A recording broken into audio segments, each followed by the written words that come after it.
Pagka-makadiyos. What is pagka-makadiyos? It is faith to God even though we don't see nor hear Him, respect for life, respect to all living organisms, to follow the commandments of God, to have a righteous work and won't offend nor hurt someone, and concern for family and the future generation. Pagka-makadiyos has a 5 good citizenship values. First, faith in Almighty God. This is the basic value of the good Filipino citizen. As a Christian, you are asked to put God in the center of your lives and communicate with Him by means of prayers. You should look at Him as your ultimate source, one with infinite powers to help you in your work, to enable you to meet your needs, and to get you out of trouble and crisis. With this experience, you became fully aware of the things you can accomplish when you live a life of faith. Second, respect for life. Your life and humanity is a gift from God. You are created from His image and likeness. This makes you a person of worth and dignity. In turn, you should uphold and recognize others' dignity as persons and grow to appreciate their work by keeping an open mind and charitable attitude so you may be able to appreciate others' giftedness and special roles. Third, order. The value of order is doing first things first. It is simply doing the right thing at the right time and the right place without hesitation. You should understand that the value of order is important in your quest to improve yourself as citizens. You should learn to strive hard in arranging your lives in a certain way that will allow you to be more productive. Next is work. Work is a gift and it has become part of your nature and destiny. God has given you talents to use and invest in your work, and in return, you are expected to settle for nothing less than excellent results. It is also important that you have the right values and attitude towards your work and dealings. You should always remember that no matter how much work you do, what counts in the end is not the volume of work but the amount of love you put in your work. Learn to work with love, integrity, and honesty to achieve excellent results. Lastly, concern for the family and future generation. This value emphasizes that your family is a gift from God and that utmost attention must be focused on the family as sanctuary of life and core unit of society. You draw inspiration and strength from your family, and in return, you are expected to do your responsibilities as member of the family, to keep it intact and strong against the forces that tend to destroy its values and sense of unity. Pagka-makatao. Pagka-makatao has 5 values. First one is love. Love means so much to us simply because love is the answer to our many questions during these trying times. It is by love that you care, respect, accept, forgive, and trust. Love entails sacrifice, responsibility, and service. It binds us together as a nation and serves as the key to our national progress. Let love be in the beginning, the middle, and the end of our history as a nation. Second, freedom. Freedom consists not in doing what we like but in having the right to do what we ought. Freedom is the power to act or not to act.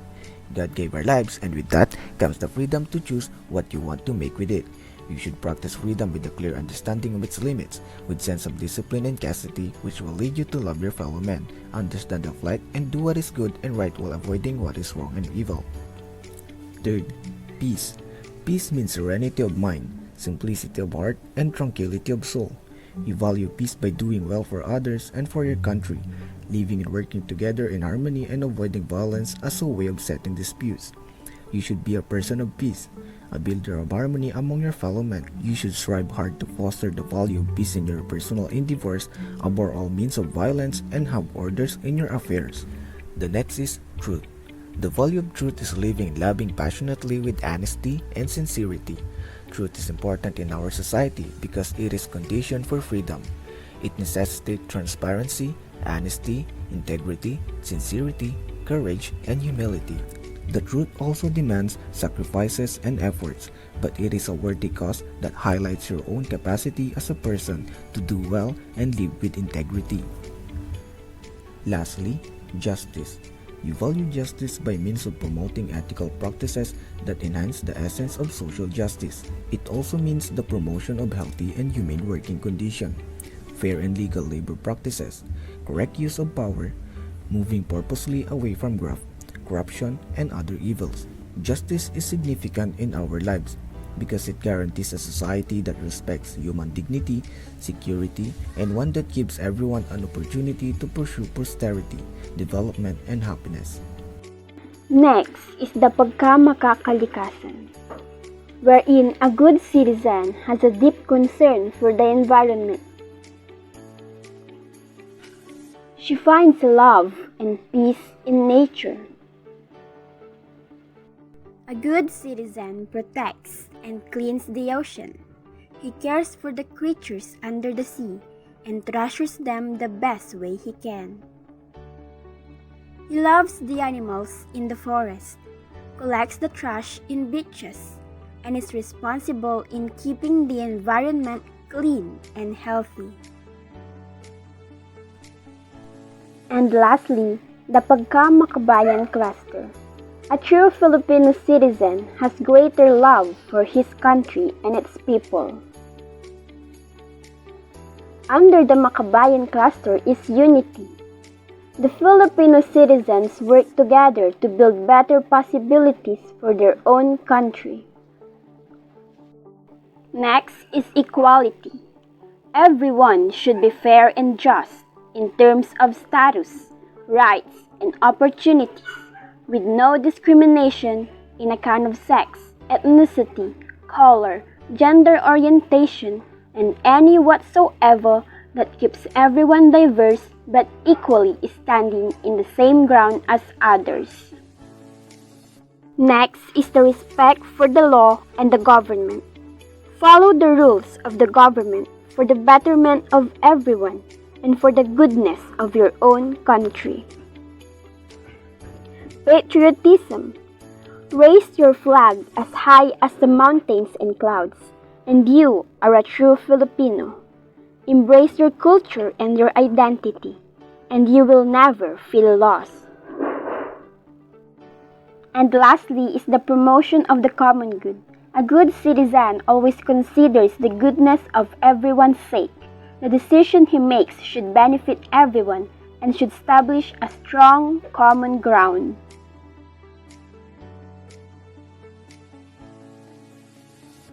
Right of suffrage.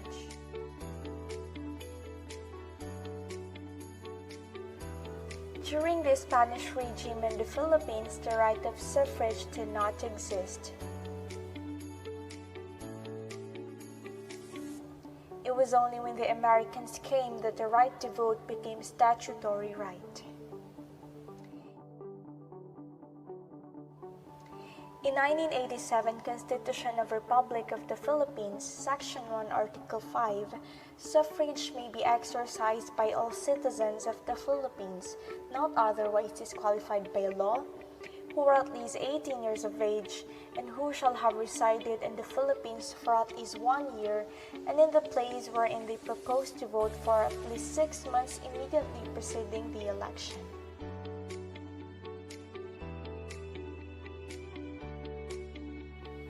On Section 2, Article 5, the Congress shall provide for a system for securing the secrecy and sanctity of the ballot, as well as the system for absentee voting by qualified Filipinos abroad.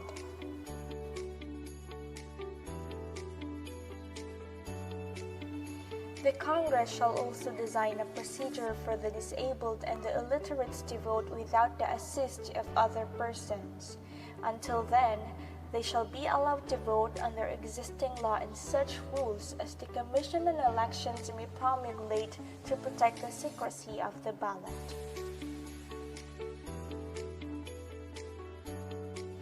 History of election in the Philippines.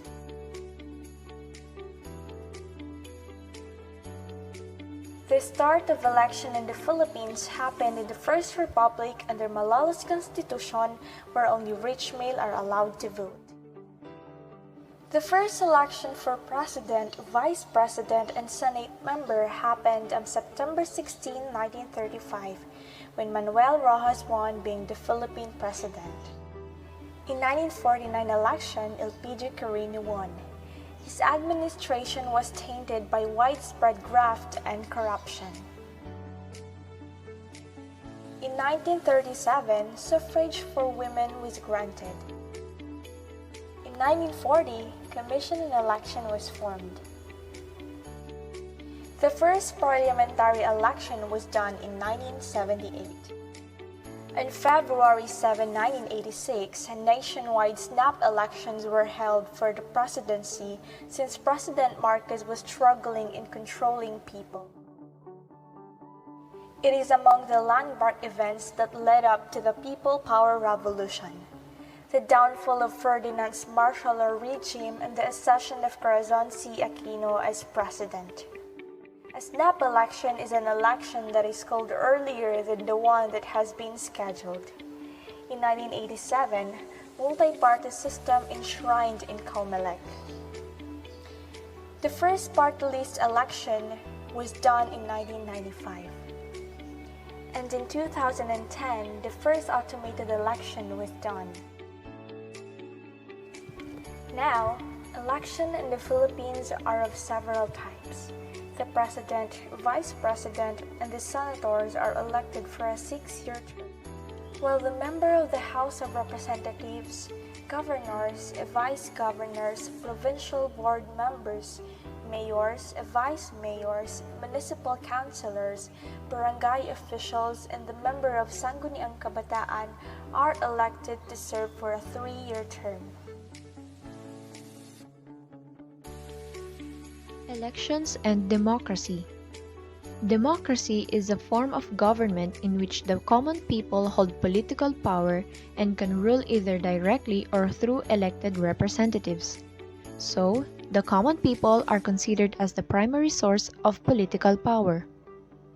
Countries like Norway, United States of America, Philippines, and India are the examples of democratic countries. There are 4 basic concepts of democracy. Number 1. Worth of the individual. This is the recognition of the worth and dignity of every individual, may it be a child, adult, rich, poor, teacher, or a student. All of them have the same worth as a human being.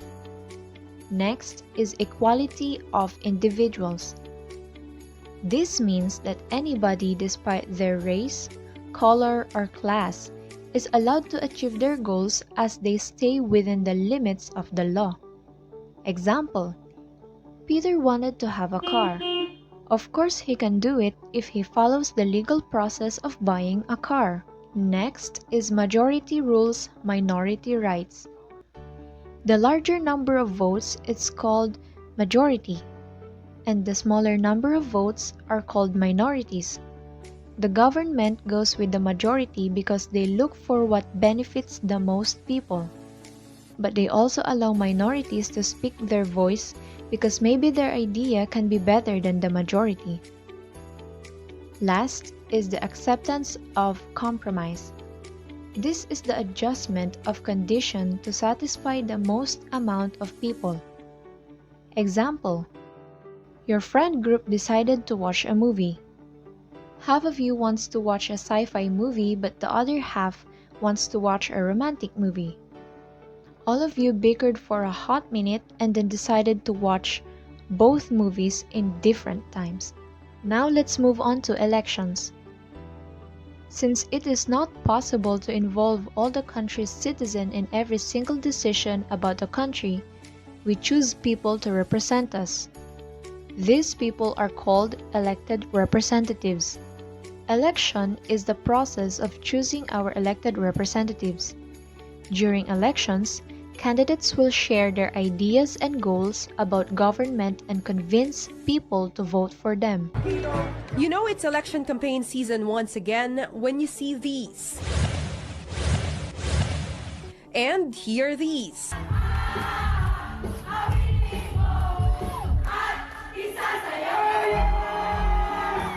It's like a fiesta every day.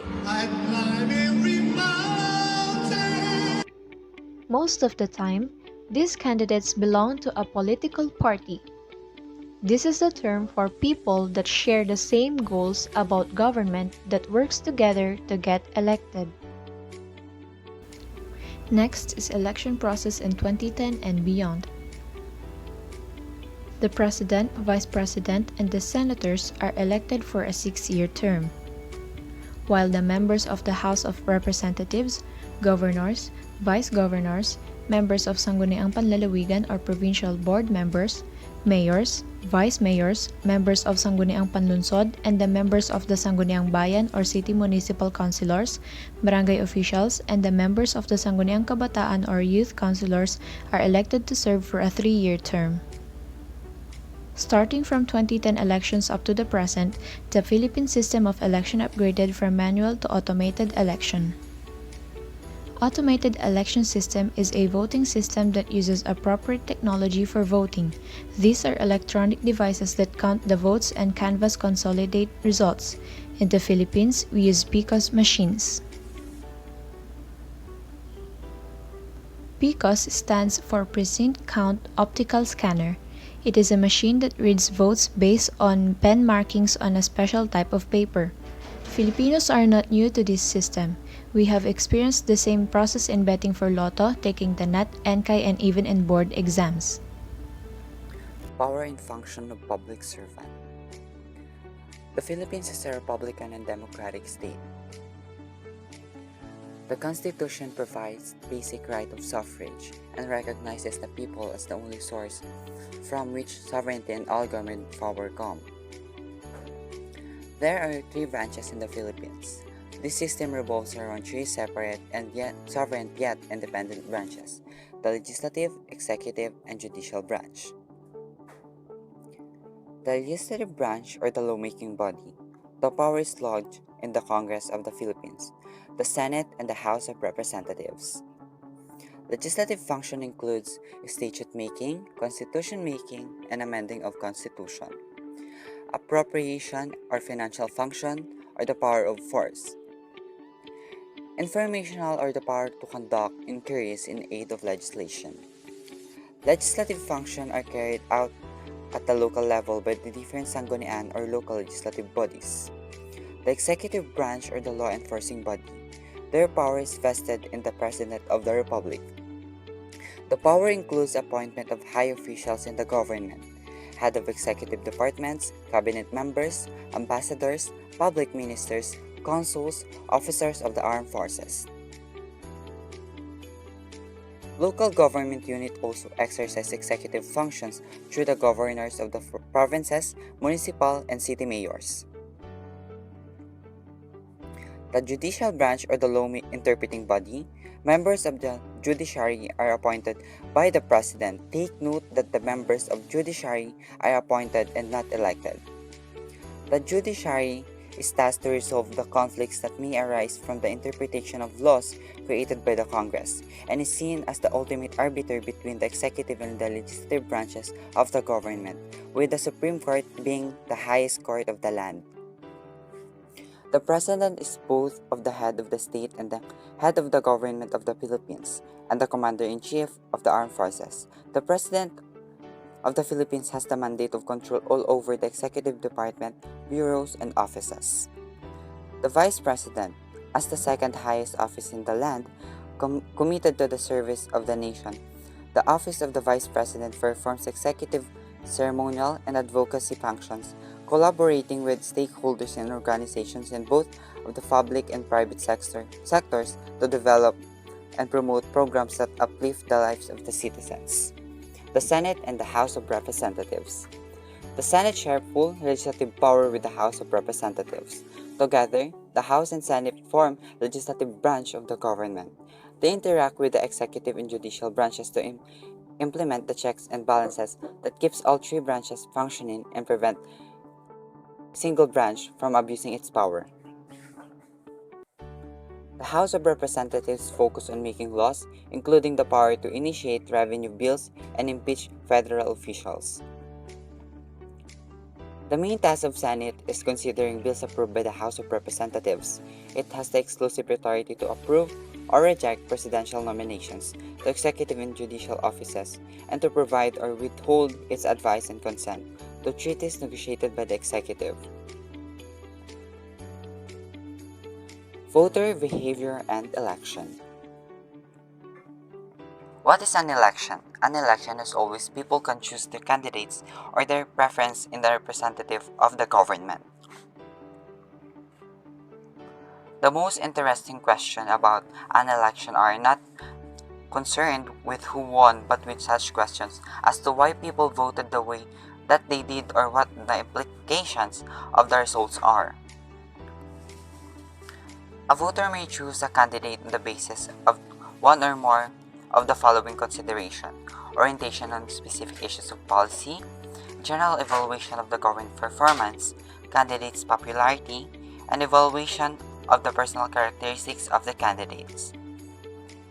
Social factor, race, religion, region, and social class appear to be the characteristics that have the most closely related to voting over the past several years. 7.